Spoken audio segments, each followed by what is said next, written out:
If you're not familiar with yeast doughs and you really want to get involved in them, this is a very good recipe for the beginner as well as the advanced person because it's just a wonderful dough to work with.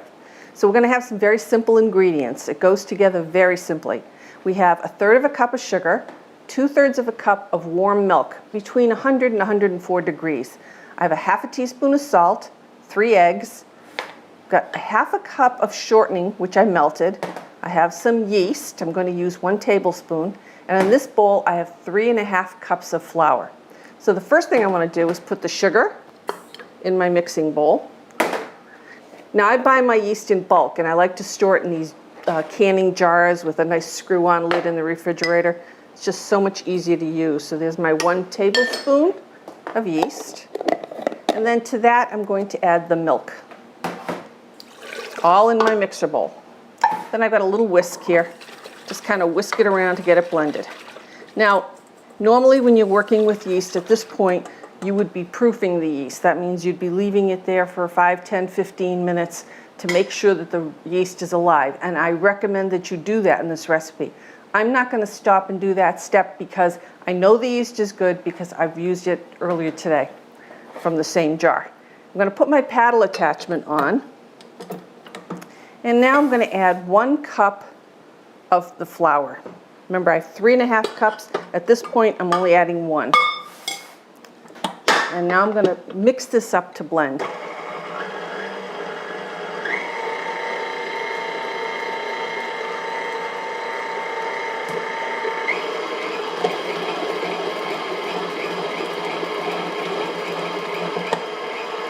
All right, that's good enough. Here's my melted shortening. Now, I melted it in the microwave and I let it come back to a little bit cooler than when it came out of the oven because if I put a very warm liquid in here, the yeast would die. So this is very warm, but it's not too warm. Add all of that at once. My 1/2 teaspoon of salt. And now my eggs. I'm still using the paddle attachment. I'm going to change that real soon. And we're going to move over to our dough hook.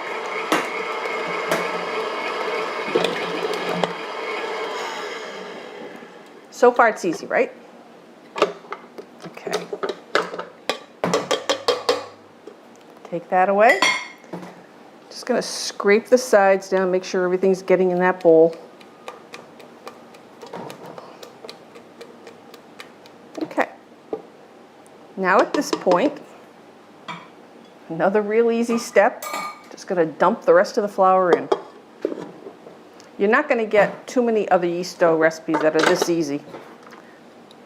Now with the dough hook on, I am going to let this run for about 3 or 4 minutes until all of the dough comes together.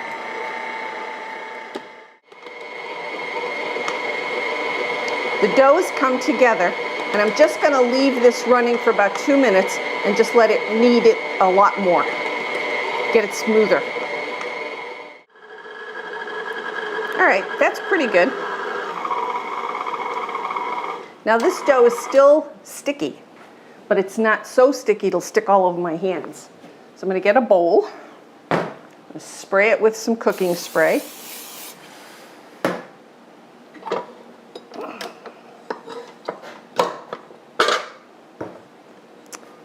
Get the dough off of the hook. It's sticking, but it's not sticky. You'll know it when you touch the dough. You'll know what I mean. That I can touch it with my hands. It's sticky, but it's not sticking to my hands. Now, take it all out and put it into this grease bowl. Plop. Get it all in there. Now I'm going to cover this with plastic wrap, and I'm going to leave it at room temperature for 45 minutes to an hour to let it double in bulk. And then we'll start making our coffee cake.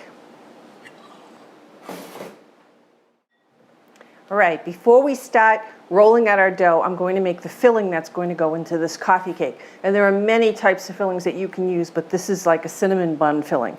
So I have a cup of sugar, 2 teaspoons of cinnamon, and then I have a cup of finely chopped pecans. You can use walnuts in this, or hazelnuts, or whatever nut you happen to choose. This coffee cake is like a big rage online right now among bakers. It's called a Starburst. And yesterday I think I saw 15 different posts online with all different variations of fillings. There was this filling, there was someone that filled it with Nutella, which you can do. There was someone that filled it with pesto. Someone filled it with sun-dried tomatoes and cheese. So there's a lot of directions that you can go with this recipe. Okay, that's good enough for now. I'm going to put that aside. And now, I happen to have one that I made previously. It's been sitting at room temperature for about 2 hours. Looking at the clock, and I've got some flour here. And over on the side, I'm going to flour my board, get some flour on my hands. So I'm just going to take my dough out and put it off to the side here, because we don't need this right at this moment. And I'm going to, let's put a little bit more over here so you can see what I'm doing. Okay, I'm going to divide this into 4 pieces.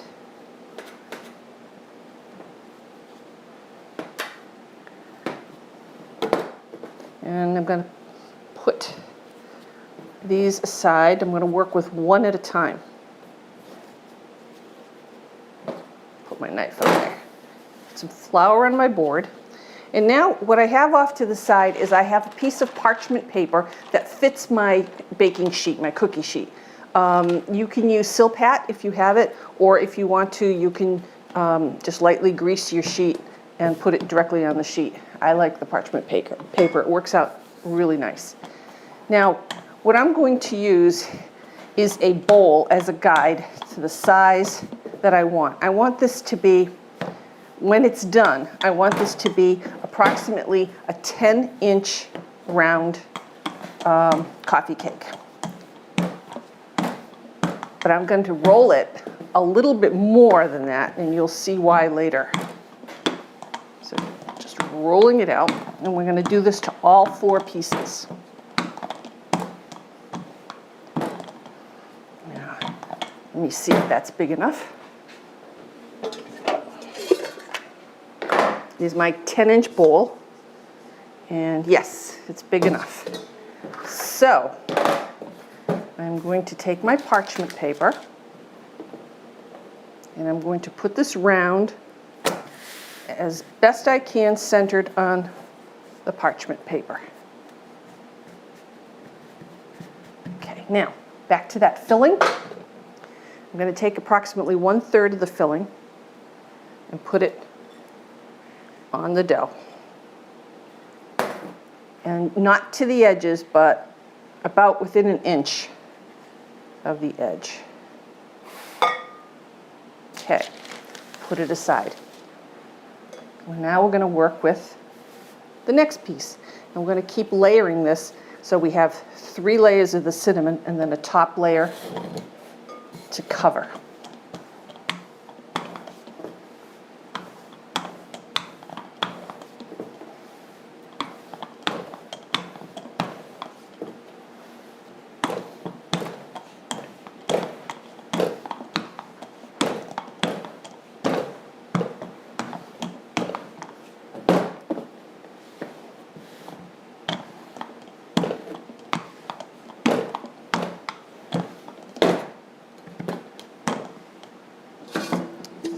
Yep. So it's the way I like to do is roll it up on the pin, bring this back over, and now lay it down. And see how easy this dough is to work with. It doesn't tear on you, it's not that delicate. And what you want to do is just get it over the first one. Kind of press it down now, so that the sugar and the cinnamon and the nuts get stuck into the dough and you won't lose as much filling later. Again, Another layer.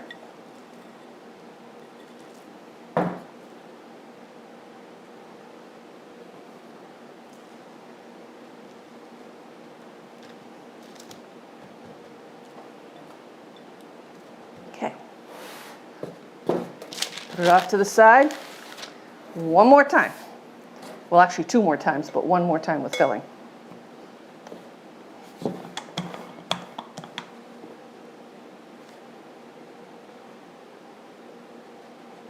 Okay. And then we're going to do the top and final layer.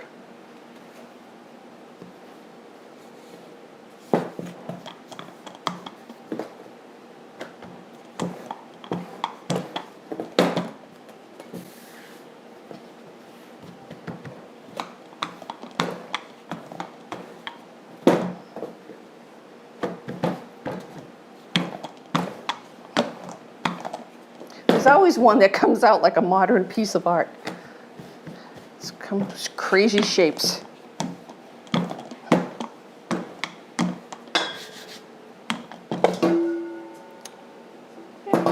Close enough.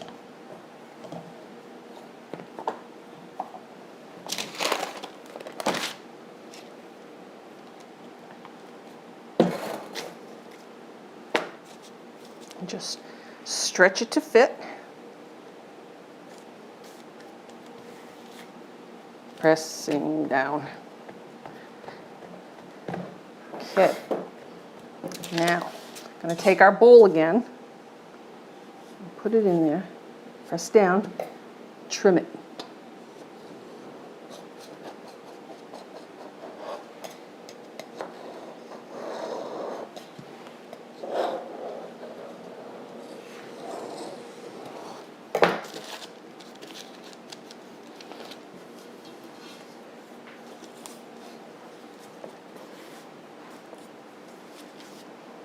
Unfortunately, I can't do anything with that piece. Okay, there we go. We have our nice round. Now the fun begins. You get either a cookie cutter or some other, you can use a glass from your cabinet, about 4 or 5 inches across, and center it right in the middle.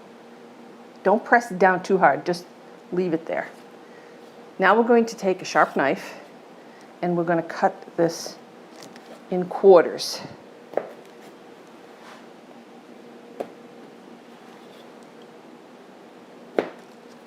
And now every quarter we're going to cut in half.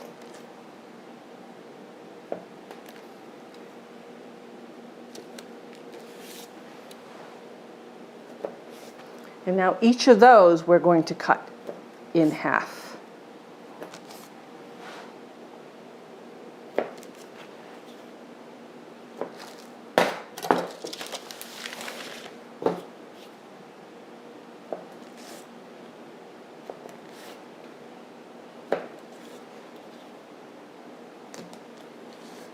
Okay, we can remove this now. There's the center of our star or our flower, whichever you want to. I call it a starburst. It can be a flower burst. Now, we lift one of these up and twist to the left twice and put it down. Pick up the one next to it, twist to the right and put it down. Then you get these 2 ends, put them together and just squish and kind of tuck them under and elongate it a little bit.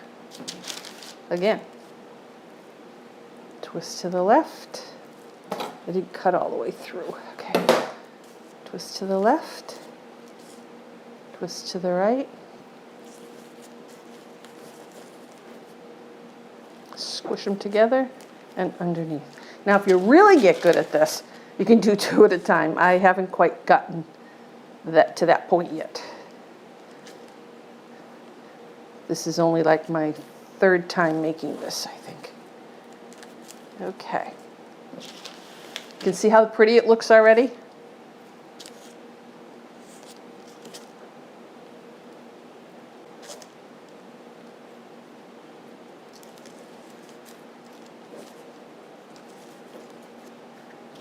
Here's the last 2.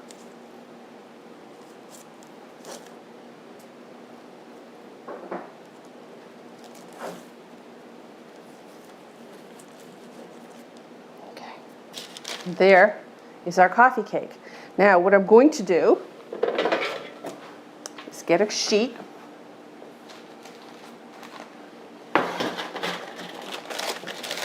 Pick it up, put it on the cookie sheet.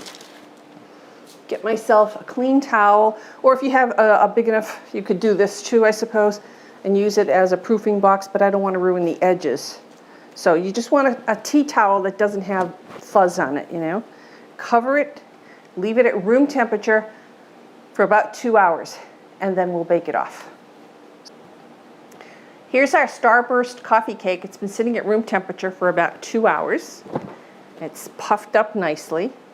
My oven is on at 350 degrees, and this should bake for 25 to 30 minutes. I'm going to start checking it at 20, and you should also, because every oven is different. Here's our Starburst coffee cake, fresh out of the oven. The braid held together beautifully. I don't know if this is a Starburst or if it looks like a sunflower to me, because you've got this disc in the middle and all these petals coming out, and then these petals on the side. But you can call it whatever you want to call it. I'm going to let this cool down completely, and then I'm going to do a little decorating on top of it and gild the lily. So I'll be back as soon as this cools down.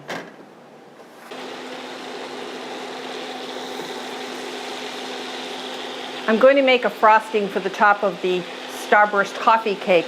And in my little pan here, I have 4 tablespoons of butter melting. And you can hear it sizzling away. And if you look at the top of it, you can see a lot of bubbles. What I'm making is a browned butter frosting or glaze. And in order for it to become browned butter, I have to wait until all of those noises stop, the bubbles go away, and then shortly thereafter, you'll start to see the butter will start turning brown and nutty. And when it does that, you want to remove it quickly. I have just over a cup of confectioner's sugar. I have some milk. I have some vanilla and some pecans for decorating. And I'm looking, and I'm just starting to see tan tinges in the pan. Almost there. Still got too many bubbles.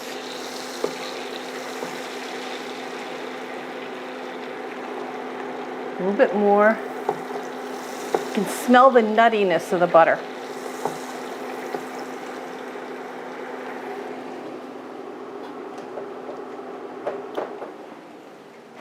Okay, here we go. I'm going to pour all of that butter into the confectioner's sugar.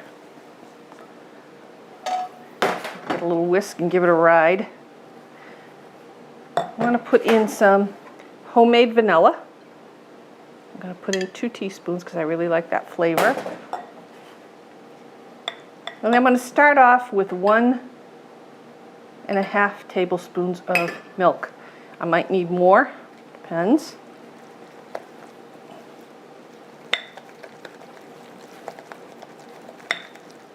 Well, that looks about where I'm going to leave it. Just give it a good whisk to get rid of any pockets of confectioner's sugar that didn't get blended in very well. And there you go.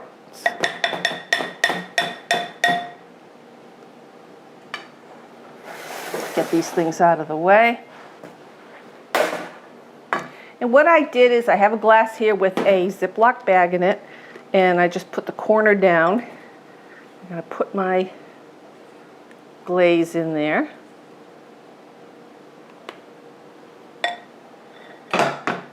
Bring over our lovely coffee cake. You can see there's the corner, and I got it all in there. It's great because there's no cleanup after this either. So, cut off an end. I'm going to put some in the middle first. And you don't have to use this icing. You can use a plain vanilla icing if you want to. You don't have to put any icing on it if you don't want to at all. And I'm just going to put some whole pecans as a decoration. Push that one over. I can fit another one in there. And don't forget, in the center we have a lot of very finely chopped pecans. So we're just following through on that flavor. And then I'm just going to go here and there. Give it a little bit of glaze. I don't want to cover up any of that beautiful filling that's sticking out. No, I don't want to get in there. That's too pretty. But I like this browned flavor of the butter. It's just really delicious.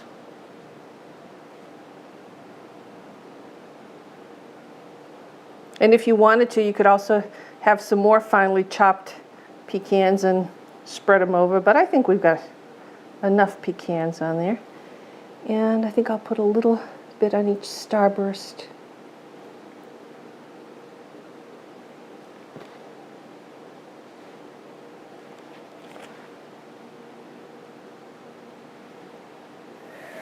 There you go. You have a really, really beautiful coffee cake. Your company would just be amazed at what you've made.